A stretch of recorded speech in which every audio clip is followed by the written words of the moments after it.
Welcome to Knoodle's video on tips and best practices for screen recording in Camtasia for use in Knoodle.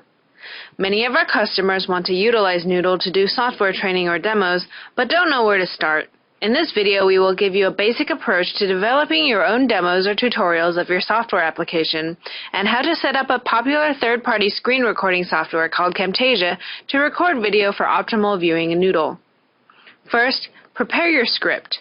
While you will be able to edit out any mistakes or pauses after you have finished recording, it is always quicker and more efficient to have a script prepared ahead of time. Now that you have a script prepared, you can either record your narration first or record it concurrently with your video.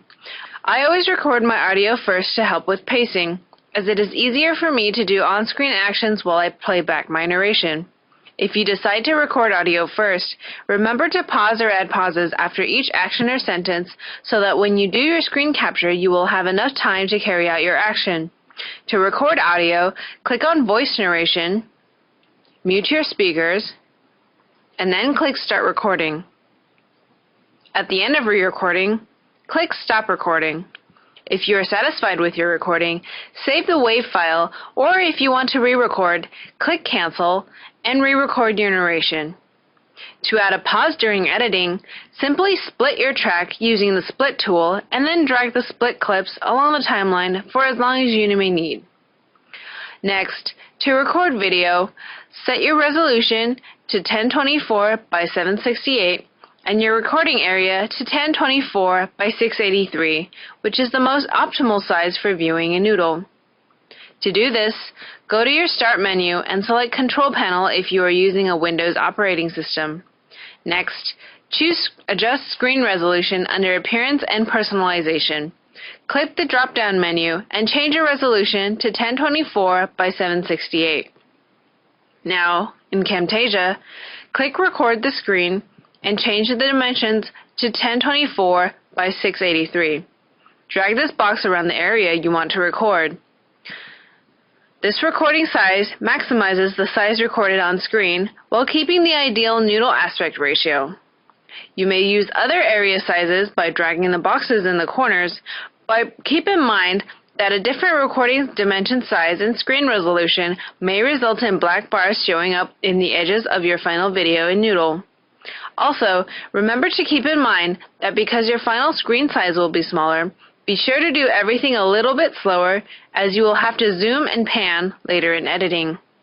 To start recording, click the red REC button and wait for the countdown to end.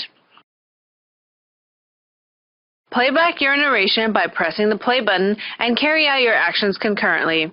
When you have finished recording, press F10 on your keyboard to stop recording. If you are satisfied with your recording, click Save and Edit. If you want to redo your recording, click Delete and then redo the steps from before.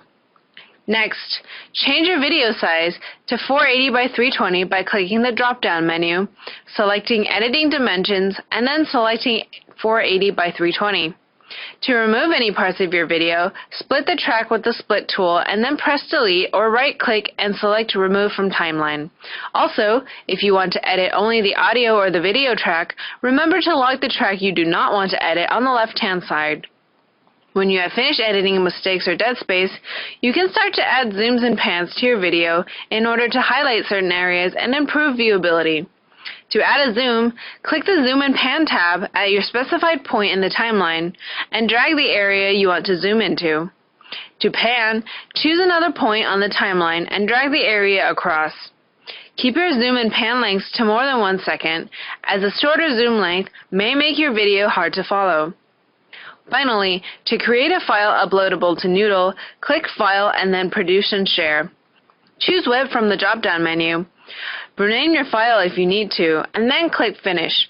Your video will show up at the specified file location as an MP4 file, which you can now